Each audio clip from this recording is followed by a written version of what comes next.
also know you write music for TV as well. Yeah, I've just started doing that. Yeah. Any shows you've heard of? I believe my stuff's going out on Fake Britain to start with. Really? Oh, so, that's cool. It's just kind of, at the moment, it's just like daytime background TV music. But yeah, I haven't heard it in there yet. It's going to be weird hearing it, but... How does that differ from kind of, live performance? Oh, well, yeah, well, I just sit in my room and just record just like bits of music and layer it up and... Do you sit in your room or do you sit in your bathroom?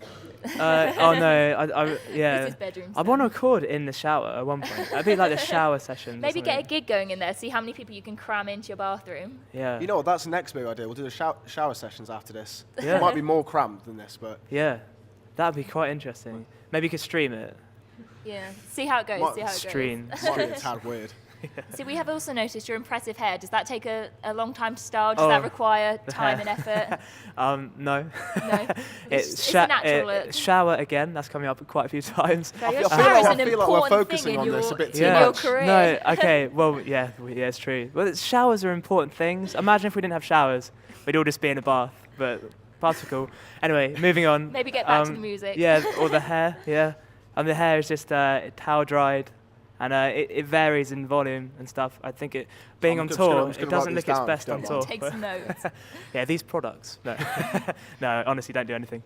So back to the music. Where are you aiming to take it? If you could see yourself in 10 years, where would you like to be? Right at the top. Right at the top. Yeah. Where is the top for you? How far are we going? Arenas, maybe. Arenas. I just want to. The dream is just to play. Well, the dream is just to play to big crowds of people. Really, like.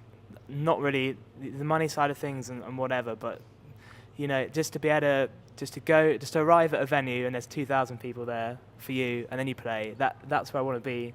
Hopefully in less than 10 years, but yeah. I know a lot of artists. When they're small, all they want to do is get to big crowds. Then when they get to that, they find the arenas don't have the sort of same atmosphere. Where's the biggest place you've played? Well, just before we started the tour, I headlined in Southampton, a festival. And that was over 1,000 people, I think. So that was the first time I played to. I did a few festivals in the summer, but headlining and they're kind of with the last act on, and you get certain pressure. Yeah, and I did that gig with my whole band. There's like 5 or 6 of us, and we had to kind of like step up a little bit, and we managed to do it, and it was. The most overwhelming, exciting experience to play to that crowd. So. Did you bring any special effects? Any pyrotechnics? Confetti? We had a full light show, and we had music that we walked on to, and we had guests and stuff, and we did a few covers, and we kind of we put a few things. Yeah. Bit nerve-wracking. Is there anything you do before you perform at a gig like that? Do you have any pre-show rituals?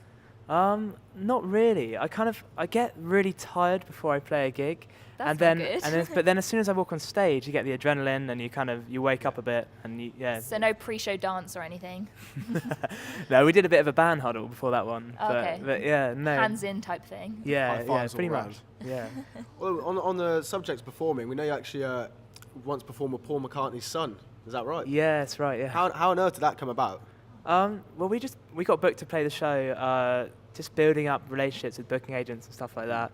We were booked on to play in London with Paul McCartney's son, and that was the most surreal and amazing day I think I've ever had. So. Did you meet the great man himself? Yeah. It was crazy. We were watching James McCartney perform, and through the side door comes a couple of heavy bouncers, if you know what I mean. Undercover kind of guys, and then followed by Paul McCartney and his whole family as well. And afterwards, after James had finished, we were in our dressing room, and the McCartneys all went up to congratulate him, and we were just out. He came over to me outside and the dressing room and just started talking to me, and we talked for about 20 minutes just about anything and everything. We have a few connections, and yeah, it was a cool thing to say. You've got connections with Paul McCartney. yeah, I'm very lucky to have that. I don't know what I would have done in that situation. I'd asked for a photo or an autograph, or would have just sort of panicked and froze. Yeah, but he was so down to earth. He was the nicest guy, and it goes for his whole family as well. They were just they were just like myself. It felt like I was talking to someone on the same level as me, kind of thing. It was really cool. Did you sort of sometimes forget that you're actually talking to a Beatle? Yeah. It was just like a normal person, but then afterwards I was like, oh my god. On the way home I was like, what just happened? That was crazy. So it kind of sunk in a bit more. Do you reckon you'll ever maybe it might be a permanent relationship with the McCartneys? So I'd need to get back in touch. He's very hard to kind of get in touch with. Yeah, I can imagine he's a busy guy. Yeah, I hope that when aloof. Yeah. I hope that when I do, he'll kind of remember. I think he should do. And I'll ask him. He's getting on a bit. His memory might be going. Yeah, I'll definitely ask him to do a duet. So who would your dream collaboration be if you could collaborate with anyone? I think I'm like a massive fan of Jason Mraz at the moment. Like, he's got a lot of stuff, in the charts, but like his other stuff he does is really kind of funky and really cool. And he pours a lot of different like influences into his music. So like, I'd love to do something with him. That would be amazing. Yeah.